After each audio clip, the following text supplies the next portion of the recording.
हमारे स्वर्गीय पिता प्रभु जी, हम आपको धन्यवाद देते हैं पिता। हम प्रत्येक प्रभु नम्रता पूर्वक पिता आपके चरणों में आते हैं। प्रभु आपका वचन जब सीखने के लिए आए प्रभु, प्रभु आप अपने वचन को हम एक एक को खोल कर दें, समझने के लिए सहायता करें प्रभु। हम एक एक से बात करें पिता। आए के सारे समय को हम आपके हाथ में सौंपते हैं। सारा आदर महिमा केवल हम आपको देते हैं। प्रार्थना प्रभु यीशु मसीह के नाम से हम मांगते हैं, आमीन। मैं परमेश्वर का धन्यवाद देता हूँ। प्रभु ने हम प्रत्येक को एक बार फिर अपनी उपस्थिति में आने के लिए एक मौका दिया। हम लोग यूहन्ना रचित सुसमाचार से यूहन्ना 8वां अध्याय हम लोग सीख रहे थे। उसका आज हम लोग देखेंगे 31 से लेकर, मैं पढ़ूंगा अभी 36 तक। यूहन्ना 8 का 31 से लेकर 36 तक मैं पढ़ूंगा। तब यीशु ने उन यहूदियों से जिन्होंने उस पर विश्वास किया था कहा, यदि तुम मेरे वचन में बने रहोगे तो सचमुच मेरे चेले ठहरोगे। तुम सत्य को जानोगे और सत्य तुम्हें स्वतंत्र करेगा। उन्होंने उसको उत्तर दिया, हम तो अब्राहम के वंश से हैं और कभी किसी के दास नहीं हुए। फिर तू कैसे कहता है कि तुम स्वतंत्र हो जाओगे? यीशु ने उनको उत्तर दिया, मैं तुमसे सच सच कहता हूं कि जो कोई पाप करता है वो पाप का दास है।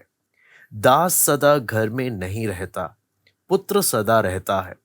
इसलिए यदि पुत्र तुम्हें स्वतंत्र करेगा तो सचमुच तुम स्वतंत्र हो जाओगे। यहाँ पे बहुत सारी बातें परमेश्वर का वचन प्रभु यीशु मसीह लोगों से कह रहा है, लेकिन यहाँ पर हम एक एक बातों को हम देखते हुए हम आगे बढ़ेंगे।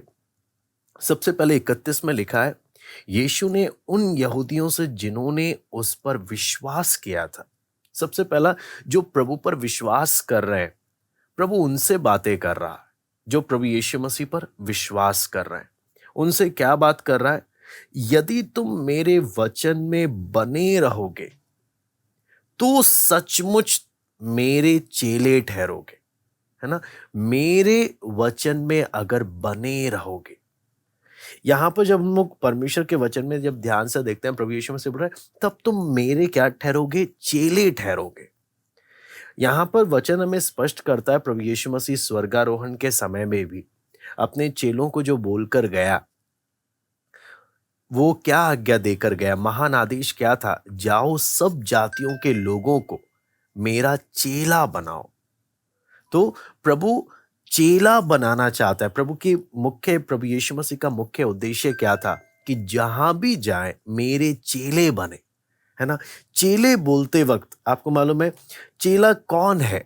जब हम इसके बारे में हम पढ़ते हैं, चेला वो है जो अपने स्वामी की शिक्षाओं को स्वीकार करता है और उसे अपने जीवन में उसको अपने जीवन का एक आदत बना देता है।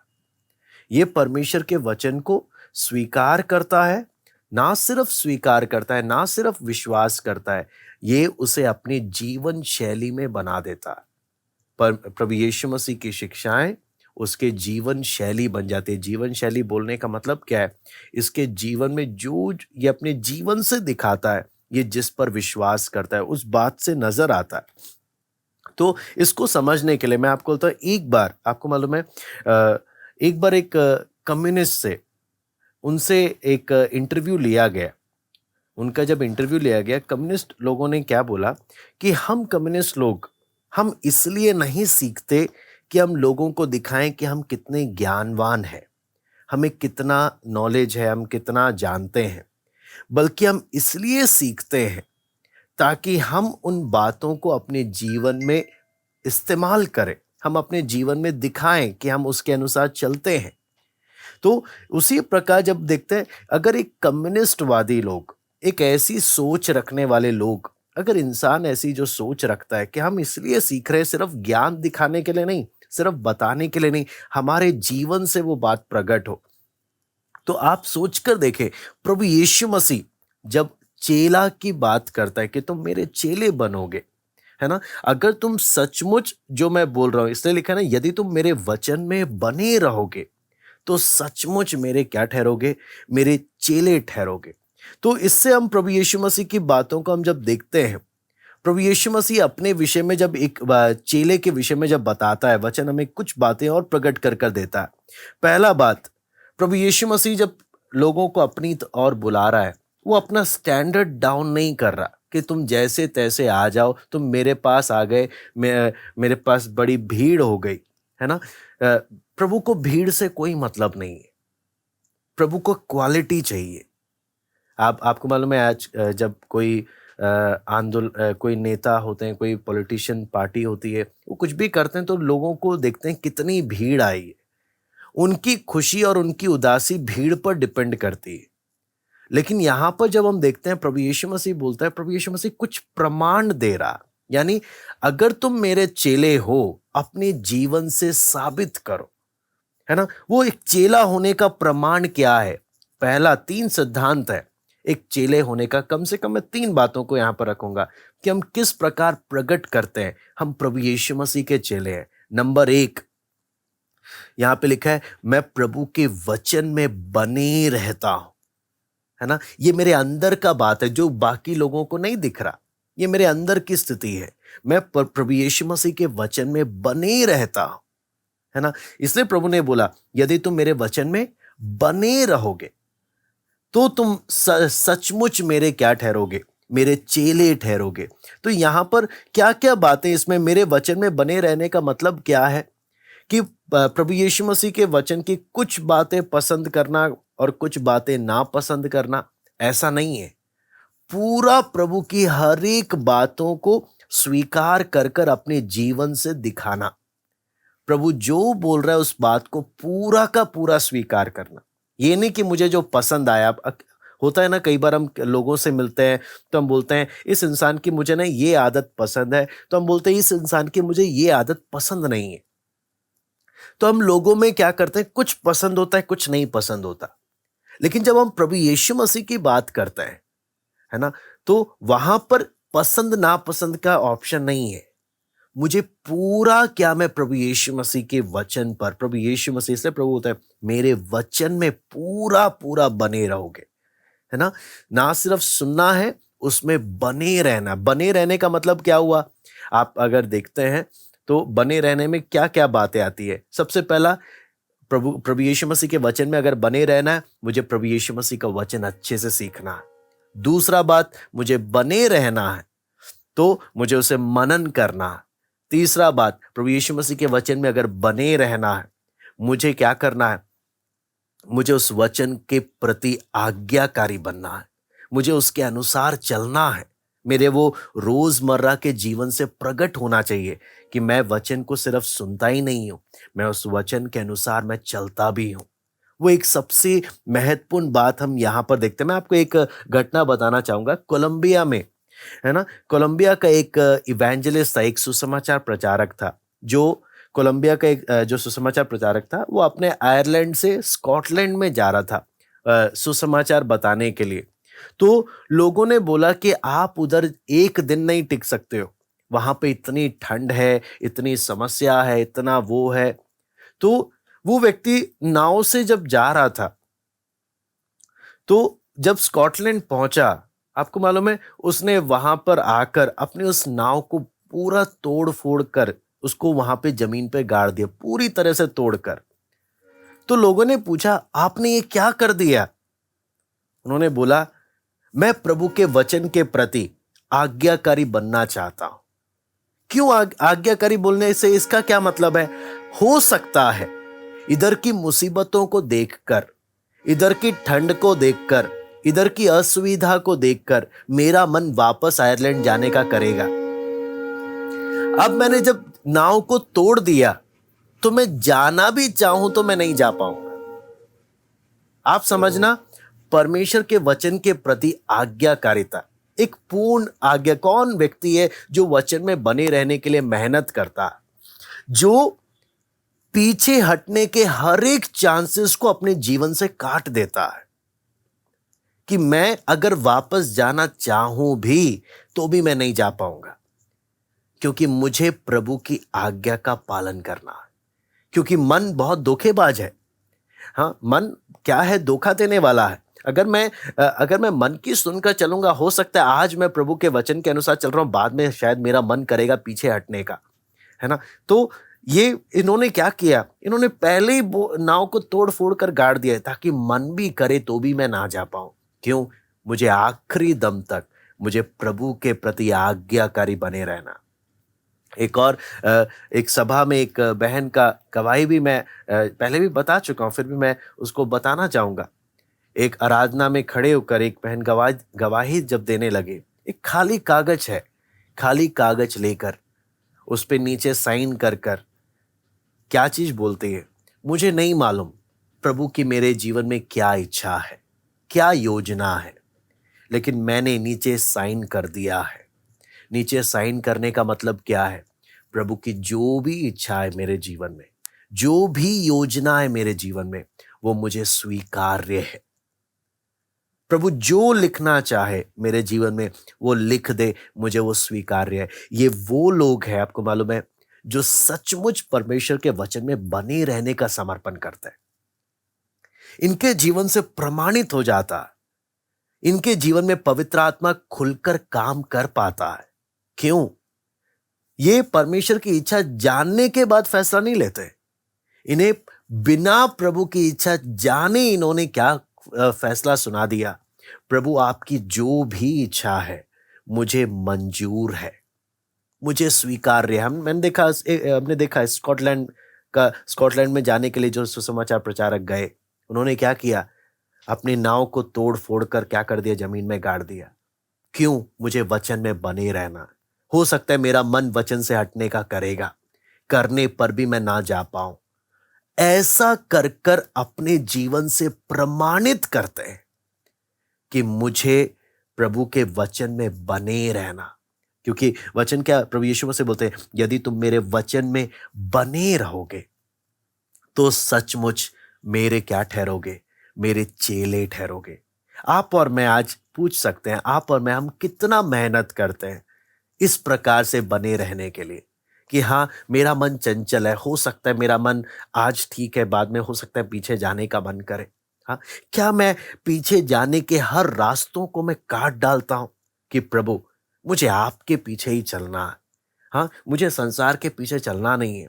हाँ, मैं ऐसे अपने संबंधों को काट डालूंगा पीछे के, ताकि वापस जाने का मन भी करे, मैं जा ना पाऊं। वो व्यक्ति अपने दिल से अपना उस समर्पण को प्रकट करता है कि प्रभु मैं कितने मन से तेरे पीछे आया, किस समर्पण के साथ मैं तेरे पीछे आया। आपको मालूम है, एक बार एक व्यक्ति था, वो नाव में बैठा, आपको मालूम है, नाव चला रहा था। तो नाव में बैठकर जब नाव चला रहा था ऐसे कर कर, तो शाम को बैठा, चलाते गया, सुबह हुई फिर भी चला रहा है। लेकिन लोग आकर देखे, भाई तू रात से ऐसे, शाम से ऐसे कर रहा है, सुबह हो गई लेकिन तू आगे क्यों नहीं बढ़ रहा? आपको मालूम है क्यों नहीं बढ़ पा रहा?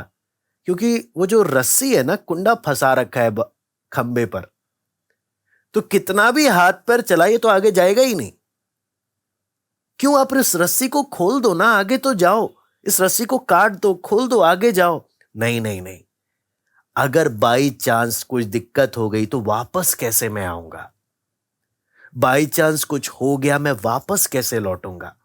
आपको मालूम है, जो मन में शक लेकर, बहुत सारी बातों को लेकर प्रभु के पीछे जब चलते हैं ना, वो कभी भी आगे नहीं बढ़ पाते, कभी भी आगे नहीं बढ़ पाते। वो जहां 10 साल पहले थे मसीह जीवन में, आज भी वहीं पर ही रह गए। लेकिन जो क्या समर्पण के साथ चलता है, प्रभु मैं पूरा उस समर्पण के साथ कि मुझे आपके वचन में बने रहना है। हाँ, बने रहना, वो एक सबसे महत्वपूर्ण बात हम लोग यहां पर देखते हैं। क्योंकि आपको मालूम है, आसान नहीं है, कीमत चुकानी पड़ सकती है ना। प्रभु यीशु मसीह के चेले जितने भी आए, सबने क्या बोला? हे प्रभु, हम तेरे पीछे जब निकले, हमने अपना सब कुछ छोड़ दिया, है ना। आज दुनिया क्या बोलती है? आज अन्य जाति लोगों की सोच क्या है? आपको विश्वासी बनने में कितने पैसे लगे? हाँ, आपको क्रिश्चियन बनने में कितना पैसा मिला? आपको प्रभु में आने के लिए क्या मिला? लेकिन असली प्रभु के चेले क्या बोल रहे थे प्रभु को? प्रभु हम तेरे पीछे जब आए, हमने अपना सब कुछ तेरे लिए छोड़ दिया। कारण क्या? मुझे प्रभु चाहिए, मुझे प्रभु के वचन में बने रहना है। इसलिए मैंने अपना सब कुछ क्या कर दिया? पीछे का त्याग दिया कि मुझे वापस उस रास्ते पे नहीं जाना, और ऐसा त्यागा है कि मन करे तो भी मैं ना जा पाऊं। क्यों? मैं अंत तक प्रभु के उस वचन में बने रहूं। वो एक समर्पण, आपको मालूम है, बहुत एक गंभीर एक फैसला होता है, क्योंकि आपको मालूम है आसान नहीं है। जब हम वचन में हम जब बोलते हैं, इसके लिए आपको मालूम है बहुत ही इस समर्पण में आना। किस समर्पण में आना? कि मुझे प्रभु के वचन में बने रहना। इस वचन में बने रहने का जो समर्पण अंदर से जो आना है ना, इसके लिए आपके अंदर एक फिक्स उद्देश्य रहना। फिक्स उद्देश्य बोलने का मतलब, चाहे कुछ भी हो जाए मुझे प्रभु के पीछे चलना है, चाहे कुछ भी हो जाए। दूसरा, और एक कठोर अनुशासन। कठोर अनुशासन बोलने का मतलब क्या है? कि मैं इस बात में अपने जीवन में कोई आलस नहीं आने दूंगा, किसी प्रकार का आलस नहीं आने दूंगा। आलस बोलने का मतलब क्या है? ठंडापन आ जाता है ना। अब उसके लिए उदाहरण के लिए आपको मालूम है, सबसे अच्छे तरीके से आप वचन में आप देख सकते हैं कि प्रभु यीशु मसीह हमें स्पष्ट तरीके से बताते हैं क्या क्या होता है। अब उदाहरण के लिए आप प्रार्थना में जीवन को आप ले लीजिए। प्रार्थना में जीवन है ना, प्रार्थना में जीवन थर्मोमीटर का काम करता है। थर्मोमीटर आपको मालूम है, जब हमें बुखार होता है ना, तो डॉक्टर क्या करता है? हमारे मुंह में वो मशीन लगाता है और उससे पता चल जाता है इसको बुखार कितना है। उसी प्रकार हमारा आत्मिक जीवन कैसा है, क्या क्या चीज बताता है? थर्मोमीटर बता देता है। ये प्रार्थना का थर्मोमीटर बता देता है इसका आत्मिक जीवन कैसा है। कई लोगों का आत्मिक जीवन क्या है? ठंडा पड़ा हुआ है। कैसे मालूम चलता है? प्रार्थना का थर्मोमीटर लगा के देखो, प्रार्थना में सोते रहते हैं, प्रार्थना होती नहीं है। हाँ, प्रार्थना के लिए बैठ जाए तो नींद आ जाती है, प्रार्थना में बैठते हैं तो दुनिया भर में घूमकर आ जाते हैं, वचन कुछ याद नहीं रहता। हाँ, वो थर्मामीटर क्या बताता है? ये अंदर से ठंडा पड़ा है। प्रभु यीशु मसीह बोलते हैं, अधर्म के बढ़ने से बहुतों का प्रेम ठंडा पड़ गया है। यानी पाप का जीवन में बढ़ने के कारण बहुतों का आत्मिक जीवन ठंडा पड़ गया। इसलिए प्रार्थना दिख गई, प्रार्थना के थर्मोमीटर में वो दिख गया। दूसरों कुछ का क्या है? Up down, up down. कभी ठीक, एक दिन ठीक, दूसरे दिन नीचे, तीसरे दिन ठीक, चौथे दिन नीचे, ऐसे है। जिनको परमेश्वर क्या बोलता है? तू ना तो ठंडा है ना गर्म है। हाँ, अगर तू ऐसे ही रहेगा मैं तुझे उगल डालूंगा, क्योंकि तू ना ठंडा है ना गर्म है। तीसरे लोगों का पहचान क्या है? तीसरा ग्रुप कौन है? जो वचन को अपने अंदर सीख कर उसको समझ कर जब मनन करने वाले लोग हैं, जिनके अंदर आग लगी पड़ी है। उनका थर्मोमीटर से चेक करोगे, वहां दिख जाता है आग लगी पड़ी है अंदर। सारी बात क्या है? आज जब हम वचन की बात करते हैं प्रभु यीशु मसीह का, हाँ, कि वचन में बने रहना, मेरे वचन में यदि तुम बने रहोगे, अगर हम उसकी जब बात करते हैं तो वहां पर देखते हैं क्या मेरे जीवन में वो अनुशासन है कि चाहे कुछ भी हो जाए, चाहे कुछ भी हो जाए, मैं अपने प्रभु के वचन के अनुसार चलने के लिए, प्रभु के पीछे चलने के लिए मैं कोई भी कीमत देने को तैयार हूं।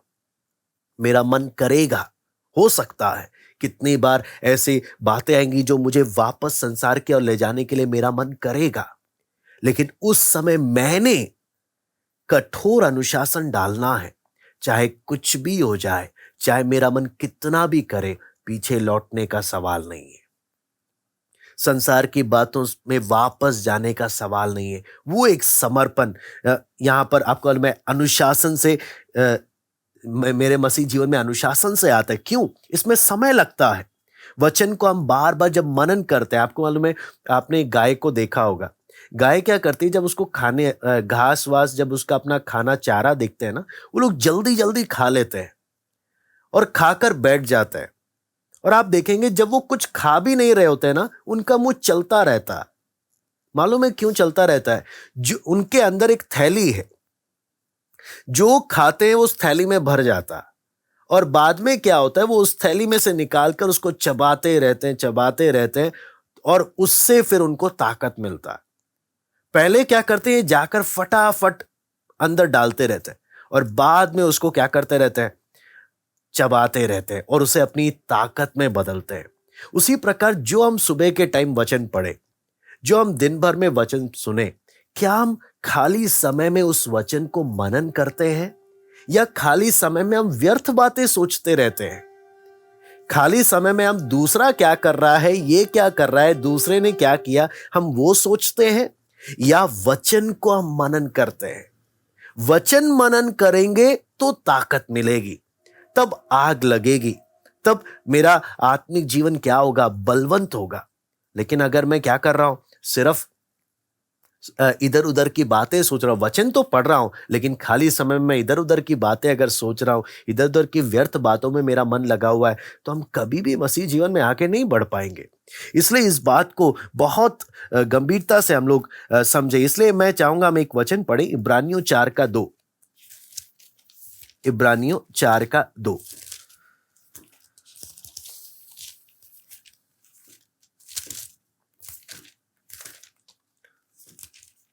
यहां पे लिखा है, क्योंकि हमें उन्हीं की तरह सुसमाचार सुनाया गया है, पर सुने हुए वचन से उन्हें कुछ लाभ ना हुआ, क्योंकि सुनने वालों के मन में विश्वास के साथ नहीं बैठा।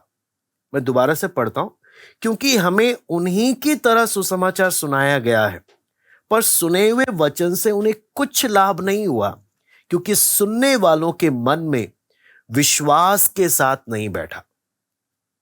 यहां पर आप देखें, यहां पर साफ साफ क्या लिखा है कि उनको वचन तो सुनाया गया, लेकिन वचन सुनने से कोई फायदा नहीं हुआ, क्योंकि अंदर विश्वास के साथ बैठा नहीं। आपको मालूम है कितनी बार ऐसा होता होगा, हम वचन सुनते हैं लेकिन कोई फायदा नजर नहीं आता। कितनी बार ऐसा होता है। अगर आज आप वचन जितना सुने हैं उसमें से अगर आप नंबर देंगे, आपको लगेगा मैं वचन तो बहुत सुनता हूं लेकिन फायदा कितना नजर आ रहा है। क्यों? वचन क्या अंदर मेरे जीवन में बैठ रहा है? वचन क्या मेरे जीवन में जगह बना रहा है? वचन तो मैं बहुत सुनता हूं, वचन तो मैं बहुत पढ़ता हूं, लेकिन क्या वो मेरे जीवन में अंदर बैठ रहा है? क्योंकि लिखा है इन्होंने भी वचन सुना लेकिन कोई फायदा नहीं हुआ। सिर्फ वचन सुनना ही नहीं, वचन से फायदा होना चाहिए। वचन तो बहुत कोई सुनते हैं, वचन बोलता है मूर्ख भी वचन सुनते हैं। सुनने वाले तो बहुत हैं वचन को, लेकिन क्या वचन के द्वारा मेरे जीवन में लाभ हो रहा है? क्या वचन के द्वारा मेरे जीवन में फायदा हो रहा है? क्योंकि अगर फायदा होना है, वो वचन ने मेरे जीवन में अच्छे से अधिकाई से क्या करना है, वास करना है। इसलिए पढ़ लेंगे हम कुलुस्सियों 3:16। कुलुस्सियों 3:16।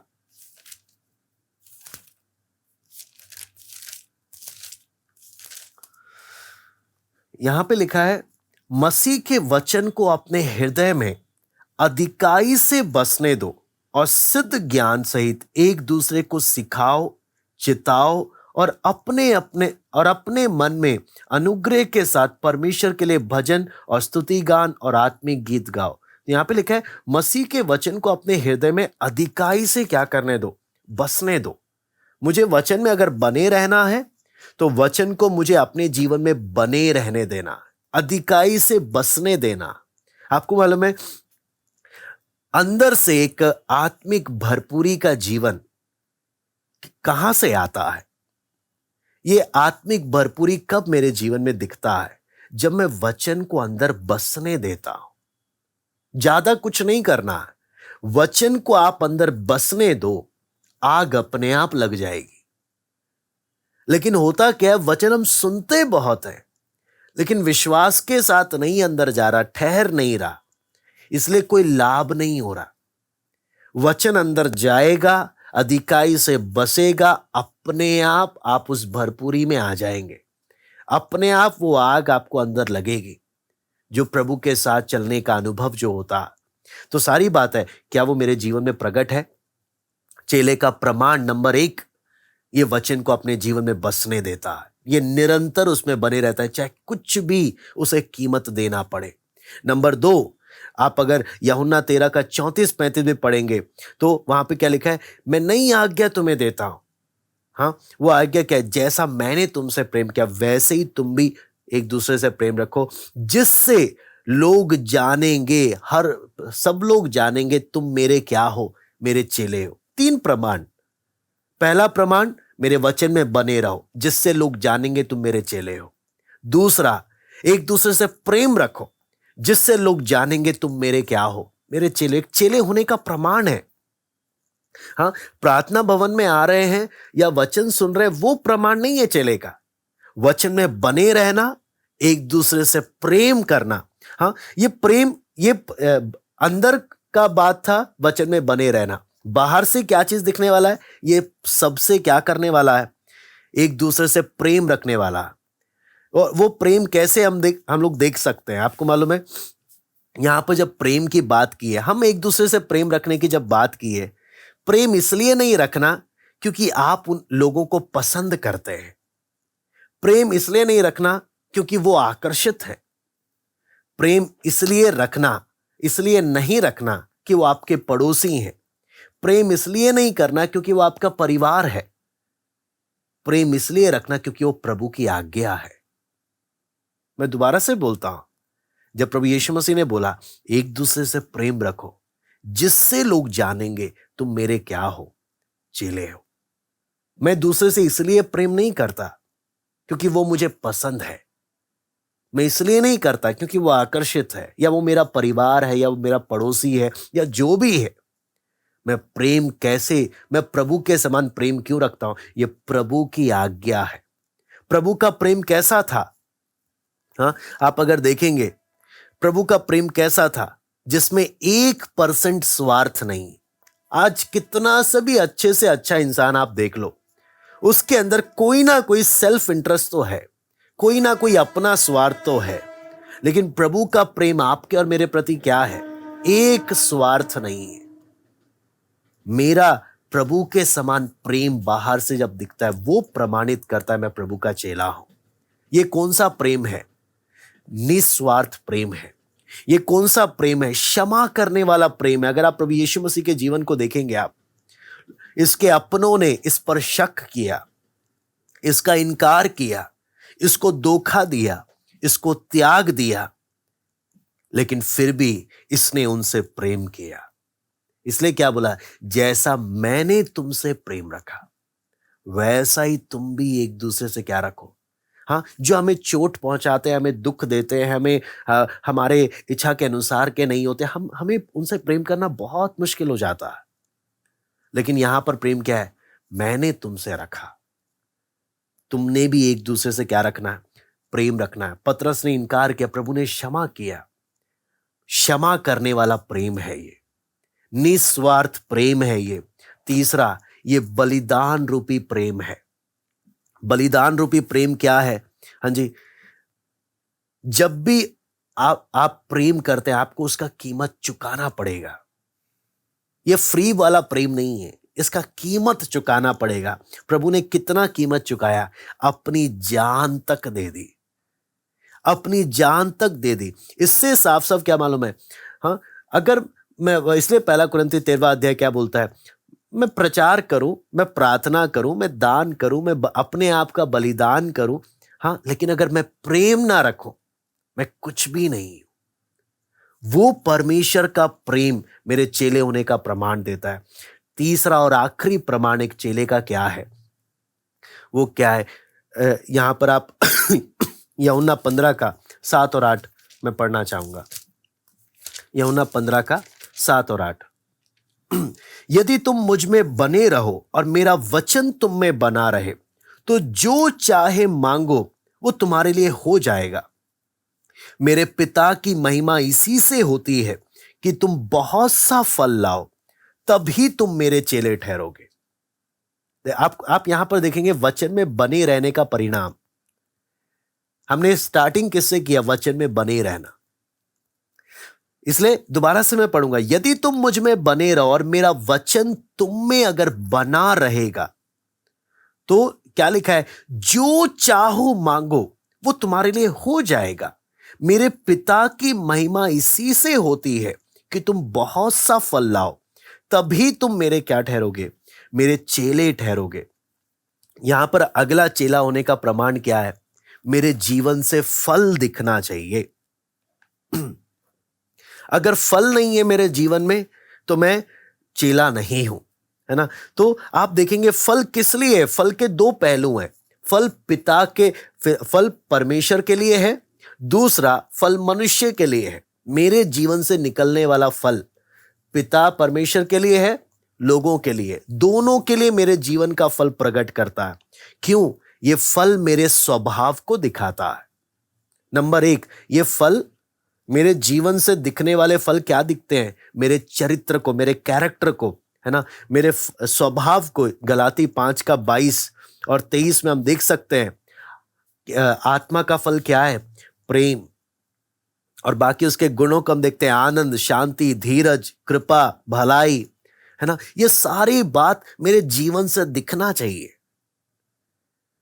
ये कब दिखता है? जब प्रभु यीशु मसीह का वचन मुझ में बने रहता है ना। वो गायब नहीं होता, शैतान उठाकर लेकर नहीं जाता। इसलिए प्रभु यीशु मसीह क्या बोलते हैं कि पेड़ अपने फलों से क्या किया जाता है, पहचाना जाता है। पौलुस फिलिपियों की कलीसिया को क्या बोलता है, मैं तुम में फल ढूंढने के लिए आ रहा हूं, मुझे फल चाहिए। पहला बात, ये फल मेरे स्वभाव को दिखाता है। दूसरा, फल मेरा प्रभु के प्रति मेरी सेवा को दिखाता है। सेवा बोलने का मतलब क्या है, मैं कितना नए लोगों को प्रभु के पास लेकर आ रहा हूं, मैं कितना नए लोगों को प्रभु के लिए जीत रहा हूं। मैं इतने समय से मैं विश्वास में हूं, मैंने प्रभु को जाना, मेरे जीवन को देखकर या मेरे वचन बताने के द्वारा, मेरे लोगों को मिलने के द्वारा मैंने कितनों को प्रभु के पास में लेकर आया। हमने देखा जो भी प्रभु को जाना, अंद्रियास ले लो, पतरस ले लो, आप किसी को भी देखो, जो भी विश्वास में वो सब प्रभु के पास लोगों को लेकर आए। इसलिए मैं कितनों को प्रभु में लेकर आया, वो बात मैं देख सकता हूं अपने जीवन में। फिर उसके बाद आगे जब हम पढ़ते हैं, मैं आपको यूहन्ना 12 का 24 मैं पढ़ना चाहूंगा। यूहन्ना 12 का 24, यहां पे लिखा है, मैं तुमसे सच सच कहता हूं, जब तक गेहूं का दाना भूमि में पड़कर मर नहीं जाता, वह अकेला रहता है, परंतु जब मर जाता है तो बहुत फल लाता है। हाँ, यहां पे लिखा है, जब तक गेहूं का दाना भूमि में गिरकर पड़कर मर नहीं जाता, वह अकेला रहता है, लेकिन जब वो मर जाता है बहुत फल लाता है। मेरी सेवा के द्वारा क्या है, मैं जब अपने लिए मरकर, मैं प्रभु की सेवकाई के लिए, प्रभु की इच्छा के लिए, मैं जब वो समर्पण के साथ आता हूं, है ना, उस क्रूस को जब मैं उठाता हूं, मेरा जीवन बहुतों के लिए क्या बन जाता है, एक फलवंत बन जाता है। प्रभु यीशु मसीह ने क्रूस पर जब जान दिया, गेहूं का दाना मर गया, लेकिन फल कहां पर हम देखते हैं, पेंतिकुस्त के दिन कितने लोगों क्या हुए, प्रभु यीशु मसीह पर विश्वास किया, कितने लोगों प्रभु के पीछे निकले। सारी बात क्या है, बलिदान। यहां पर हम देखते हैं, हमने 3 बातों को देखा। पहला बात हमने देखा, वचन में बने रहना, तब मैं प्रभु का चेला कहलाऊंगा। नंबर दूसरा, मेरे उस प्रेम के द्वारा मैं प्रमाणित करता हूं मैं प्रभु का चेला हूं। नंबर तीसरा, मेरे जीवन के फलों के द्वारा। यदि फल नहीं है तो मैं केवल एक पाखंडी हूं, है ना। इसलिए वापस हम यूहन्ना 8वां अध्याय में जब आते हैं, उस घटना को जब हम पढ़ते हैं, तो वहां पे प्रभु यीशु मसीह क्या बोलते हैं, यीशु ने उन यहूदियों से जिन्होंने उस पर विश्वास किया था कहा, यदि तुम मेरे वचन में बने रहोगे तो सचमुच तुम मेरे चेले ठहरोगे। यदि तुम मेरे वचन में बने रहोगे, जिन्होंने उस पर विश्वास किया, प्रभु ये उनसे बात कर रहा है। फिर आगे हम देखते हैं, तुम सत्य को जानोगे, सत्य तुम्हें स्वतंत्र करेगा। है ना। तुम सत्य को जानोगे, सत्य तुम्हें क्या करेगा, स्वतंत्र करेगा। इसमें आपको मालूम है इन यहूदियों के साथ जो आई दिक्कत क्या थी, इन लोगों ने क्या बोला, उन्होंने उसको उत्तर दिया, हम तो अब्राहम के वंश से हैं और कभी किसी के दास नहीं हुए। फिर तो कैसे कहता है कि तुम स्वतंत्र हो जाओगे। आप यहूदी लोगों का आप देखें, प्रभु यीशु मसीह एक आत्मिक पहलू को बोल रहा है कि तुम क्या सत्य को जानोगे, सत्य तुम्हें क्या करेगा, स्वतंत्र करेगा, है ना। लेकिन इन इन लोगों को अब जब देखते हैं यहूदी लोग इतना झूठ, आप देखें ये लोग बोल रहे हैं कि हम तो अब्राहम के वंश से हैं और कभी भी किसी के क्या नहीं हुए, दास नहीं हुए। क्या सच में किसी की गुलामी इन्होंने नहीं करी? आप जरा पुराने नियम को पढ़ लीजिए, इनके इतिहास को पढ़ लीजिए। ये मिस्र में गुलामी में रहे, हाँ, ये रोम की गुलामी में, बेबीलोन की गुलामी में, ना जाने कितनी गुलामियां इन्होंने अपने जीवन में देखी है। लेकिन फिर भी ये क्या बोलते हैं, हम तो किसी के क्या नहीं हुए, हम गुलाम नहीं हुए। मतलब इतना ये लोग आत्मिक रूप से इतनी मरी हुई स्थिति में है कि ब्लंटली मुंह पर झूठ बोलते हैं। अभी भी जब इस समय बात कर रहे हैं, रोम की गुलामी में है, रोम की प्रभुता है इन पर, फिर भी क्या बोल रहे हैं, हम तो कभी किसी के क्या नहीं हुए, दास नहीं हुए। फिर तू कैसे कहता है कि तुम स्वतंत्र हो जाओगे। तो इससे हम लोग क्या चीज समझ में आता है कि ये गुलामी में थे, लेकिन इन्होंने कभी क्या नहीं किया, अपनी उस बात को माना नहीं। यहूदी लोग इतना उस गुलाम शब्द से इतना घृणा करते थे, इतना नफरत करते थे कि ये सदियों से इनका एक कहावत था। क्या कहावत था? इतिहास शायद हमारे बारे में बोले कि हम गुलामी में थे, लोग शायद हमारे बारे में बोले कि हम गुलामी में थे, लेकिन हम इस बात को नहीं मानेंगे। आपको मालूम है बाद में, इस घटना के बाद मसादा में, जब वहां के किले को ये कुछ यहूदी लोग जब रोमियों से लड़कर बलवा कर जब लड़ रहे थे, तब उन्होंने एक बात बोला। उन्होंने, उनमें जो इलियाजर था, उनका जो मुखिया व्यक्ति था, उन्होंने क्या बोला कि हमने बहुत साल पहले इस बात को फैसला कर लिया। क्या फैसला कर लिया? कि हम ना रोमी के गुलाम होंगे, ना किसी के गुलाम होंगे, परमेश्वर को छोड़कर। हाँ, तो ये बात बोलने के कारण आपको मालूम है जब वो लड़ाई हार गए, उन्होंने सरेंडर करने के बजाय सबने आत्महत्या कर लिया। सबने आत्महत्या कर लिया। कारण क्या? ये लोग अंदर से गुलामी के विषय में इतना टूट गए थे कि ये गुलामी को स्वीकार करना सोचना भी नहीं चाहते थे, इतना ज्यादा। तो यहां पर प्रभु यीशु मसीह जब इनसे बात कर रहा, इसलिए मुंह पर झूठ बोल रहे, हम कभी किसी के गुलाम नहीं हुए। प्रभु इनकी शारीरिक बातों को नहीं बोल रहा, यहां पर आत्मिक बात को बोल रहा। लेकिन आप इनके स्वभाव को देखें, ये तुरंत मना कर रहे, स्वीकार करने को क्या नहीं है, तैयार नहीं। इसलिए प्रभु यीशु मसीह 34वें आयत में क्या बोलते हैं? मैं तुमसे सच सच कहता हूं, जो कोई पाप करता है वो पाप का दास है। यहूदी लोग उस समय माने नहीं, आज भी बहुत से लोग आपको मालूम है स्वीकार नहीं करते। अगर आप आज भी देखेंगे लोगों को, अगर आप बोलेंगे, है ना, आप गुलामी में हैं, अगर सच में गुलामी में ना, तुरंत वो उस बात को नकारेंगे, हम गुलामी में नहीं है। हाँ, आप एक नशेड़ी को बोलोगे कि आप नशा के गुलाम हैं, आपको मालूम है वो क्या बोलेगा? मैं कहाँ गुलाम हूं, मैं तो जब चाहे इस दारू की बोतल को छोड़ सकता हूं, मैं इसकी गुलामी कहाँ कर रहा हूं। लेकिन हाँ, क्या दारू की बोतल छिपा कर रखी है? हाँ, छिपा के रखी हुई है। लेकिन बाहर से क्या बोलते हैं? मैं जब चाहे इसे छोड़ सकता हूं, हाँ, मैं जब चाहे इसको छोड़ सकता हूं। लेकिन असलियत क्या है? छोड़ नहीं पा रहा है, इसकी गुलामी में जीवन बिता रहा। बहुत लोगों की सोच क्या है, हाँ जी, कि परमेश्वर के वचन से हटकर वो जीवन में आजादी महसूस करेंगे। हाँ, परमेश्वर के वचन में कई लोगों को क्या है, वो एक शैतान गलत विचार डालता है कि तुम गुलामी कर रहे हो। हाँ, वचन से थोड़ा सा आप बाहर चले जाओ। कई लोग, आपको मालूम है, आपने देखा होगा, कई लोग बोलते हैं कि मैं प्रभु अभी प्रार्थना में इसलिए नहीं आऊंगा, मैं अभी वचन इसलिए नहीं सीखूंगा, मैं अभी बपतिस्मा इसलिए नहीं लूंगा क्योंकि कुछ समय ना मुझे थोड़ा और संसार में जीना है, थोड़ा सा और मुझे दुनियादारी का मजा लेना है, मैं बाद में आऊंगा। क्यों?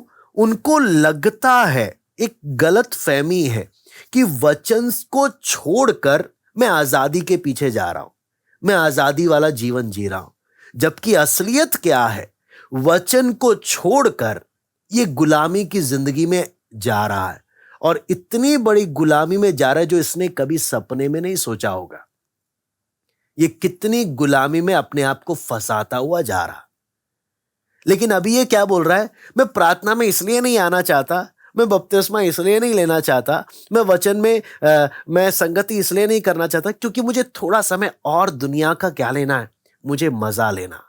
जबकि सच्चाई क्या है, इसको मालूम नहीं है ये किधर कौन सी गुलामी में कदम बढ़ा रहा, और शायद ये कभी वापस लौट भी ना पाए, वापस लौट भी ना पाए। इतना बड़ा खतरा क्यों? इसको मालूम नहीं है। असली आजादी क्या है आपको मालूम है? असली आजादी क्या है? जो प्रभु के वचन के अनुसार जो जीवन बिता रहा, उसको आजादी अनुभव होता है। हाँ, जिन्होंने उद्धार के काम को अपने जीवन में अनुभव किया, उनसे उस दिन के बारे में आप पूछे, वो क्या बोलेंगे? एक समय था, कितने नशेड़ी लोग जिन्होंने प्रभु को जीवन दिया, उद्धार पाया, वो बोलेंगे एक रात पहले मैं इतना बड़ा नशेड़ी था कि लोगों को, अपने परिवार को मारता था, लेकिन जिस दिन प्रभु को जीवन दिया, मैंने उस दिन ही सारी दारू की बोतलों को फेंक डाला। मुझे वो आजादी अनुभव हुआ जो मैं बता नहीं सकता हूं। कैसे? वो परमेश्वर के आत्मा का काम। कितने लोग अपने जीवन का अनुभव बताएंगे, मैं क्या था, लेकिन प्रभु ने जब मेरे जीवन में काम किया, मुझे पूरा ही बदल डाला। रीजन क्या? वो उद्धार का काम, वो परमेश्वर के आत्मा का काम। इसलिए प्रभु यीशु मसीह कहते हैं, तुम सत्य को जानोगे, सत्य तुमको क्या करेगा? स्वतंत्र करेगा।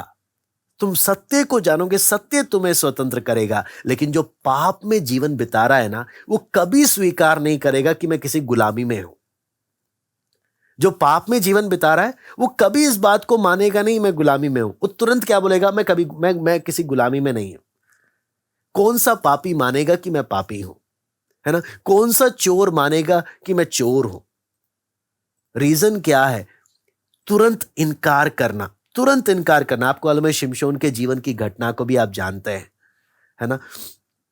कितने बड़े उद्देश्य से परमेश्वर उसका जन्म हुआ। प्रभु ने उसको किस रूप में चुना? इज़राइल का छुड़ाने वाले के रूप में। लेकिन मालूम है उसके जिंदगी में क्या हुआ? फलिस्तियों के जाल में फंसकर उसकी आंखें नोचकर निकाल ली गई, उससे चक्के पिसवाया गया, उसको गुलाम बना डाला। क्यों? वो परमेश्वर के वचन से दाएं बाएं हट गया, परमेश्वर के वचन से हट गया, गलत मार्ग में चला गया। उसे लगा मैं गलत मार्ग में भी जाऊंगा तो भी मेरी ताकत नहीं जाएगी, मैं जो मर्जी करूंगा प्रभु मुझे नहीं छोड़ेगा। आपको मालूम है प्रभु ऐसे वादे नहीं करता। यदि तुम मेरे वचन में बने रहोगे तो तुम मेरे चेले हो। वचन से आउट हो जाओगे, मेरे चेले होने का प्रमाण खत्म। तुम मेरे चेले हो साबित करो वचन में बने रहकर। हाँ, मैं ये ना सोचूं कि मैं वचन से बाहर भी चले जाऊंगा, मैं दाएं बाएं सब चीज करूंगा, प्रभु मेरे साथ रहेगा। हाँ, ऐसा नहीं होगा। वचन से दाएं बाएं जाऊंगा, दुष्टात्मा भी पकड़ने के लिए तैयार बैठा है। हाँ, शैतान मुझे फाड़ खाने के लिए तैयार बैठा है। इसलिए वचन में बने रहना कितना महत्वपूर्ण यहां पर है। आपको मालूम है शिमशोन की उस घटना को अगर आप देखेंगे, जब उसके बाल काट लिए गए, आपको मालूम है उसको मालूम नहीं चला। वहां पे लिखा है जब उसको मालूम चला फलिश्ती आ रहे हैं पकड़ने के लिए, हमला करने के लिए, वचन बोलता है वो ऐसे उठा जैसे उसको लगा अभी भी उसमें सामर्थ है। उसको मालूम नहीं चला कब परमेश्वर का आत्मा उसे छोड़कर चला गया। आपको मालूम है हम वचन से दाएं बाएं होंगे, हमें शायद लगेगा प्रभु साथ में है, लेकिन हमें पता भी नहीं चलेगा कब वो हमें छोड़कर चला गया। इसलिए वचन हमें सतर्क देता है, कि हम कभी इस धोखे में ना रहें कि हम जैसे मर्जी जीवन बिताएं, हाँ, और हम बाद में क्षमा मांग लेंगे, हम वचन में, हम प्रार्थना में आ जाएंगे। नहीं, इसलिए हमें इस बात की कितने बड़े उद्देश्य से चुना, लेकिन आजाद लोगों को छुड़ाने वाला लोगों का क्या बन गया? गुलाम बन गया।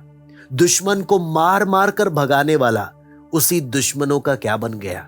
गुलाम बन गया। इसलिए हम उस बात की गंभीरता को हम एक एक समझे कि हम वचन से दूर होना मतलब गुलामी को अपने जीवन में बुलाना, लेकिन वचन में बने रहना, है ना, हमने देखा वचन में बने रहना बहुत महत्वपूर्ण है। हमने देखा वचन को मनन करना, वचन को सीखना और वचन के प्रति आज्ञाकारी बने रहना। प्रभु का वचन जो बोले, चाहे कुछ भी हो जाए, मुझे उसके अनुसार चलना। प्रभु इन वचनों के द्वारा आप सबको आशीष दे, आइए हम प्रार्थना करते हैं। हालेलुया। स्वर्गीय पिता प्रभु, हम आपको धन्यवाद देते हैं। पिता, आपका वचन जब हम सीख रहे हैं प्रभु, एक चेले होने का प्रमाण आपने, जिन्होंने आप पर विश्वास किया, आपने उनको चेले होने के लिए बुलाया, चेले होने का प्रमाण देने के लिए बुलाया। आपके वचन में बने रहने वाले, आपका प्रेम जैसे आपने हमसे किया वैसा प्रेम प्रकट करने वाले, इसलिए नहीं कि मुझे लोग पसंद है, अपने शत्रुओं से भी प्रेम रखने वाले, क्योंकि ये आपकी आज्ञा है। क्षमा करने वाला प्रेम, निस्वार्थ प्रेम, बलिदान रूपी प्रेम, अपने जीवन के फलों के द्वारा प्रकट करने वाला चेला मेरे चरित्र में, मेरे आपके प्रति सेवा में। प्रभु, हम एक एक से आप बात करें प्रभु। वचन सुनते तो बहुत हैं प्रभु, ऐसा ना हो कि लाभ का कारण ना बने। प्रभु दया कर, ये वचन हम एक एक के लिए लाभकारी हो, हम एक एक के लिए लाभदायक हो। पिता, वचनों को मनन करने के लिए कृपा दे। धन्यवाद देते हैं आज की संगति के लिए। सारा आदर महिमा केवल हम आपको देते हैं। प्रार्थना प्रभु यीशु मसीह के नाम से मांगते हैं, आमीन। सबको जय मसीह की। प्रभु आप सबको आशीष दे।